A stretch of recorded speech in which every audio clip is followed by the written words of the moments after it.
Hvala, ker ste prišli tako na hitro. Vem, da noben starš tega ne želi slišati, ampak res se moramo pogovoriti glede ene zadeve povezane z vašim Timijem. Joj, upam, da ni kaj resnega. Veste, naš Tim je drugače zelo v redu fant.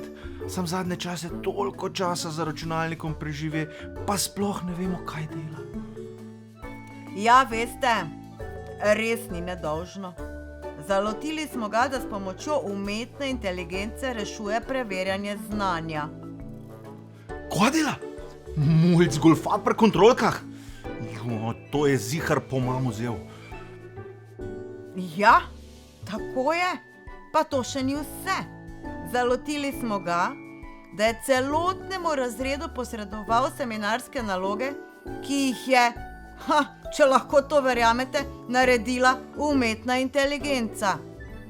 Kaj je naredil? Celemu razredu je pomagal pri golfanju. Jo, mulc. Žal pa tudi to še ni vse. S pomočjo umetne inteligence je vdrl v sistem šolske kuhinje in spremenil jedilnik za cel mesec.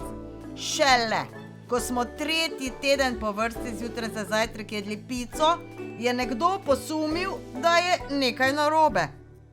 Kaj je naredil mulc? No, brez skrbi, gospa učiteljica. Ko bom jaz opravil z njim, ne bo sploh videl računalnika. Še te konca ne bo videl. Ga bomo že naučili, da bo nekaj bolj pametnega počel. Mulc. Joj, ne, nisva se prav razumela. Mi res ne želimo Timija kaznovati za vse te zadeve. Ja, a da ne? Ja, kaj pa pol? Mi bi radi, da tudi nam pokaže, kako se uporablja vsa ta umetna inteligenca.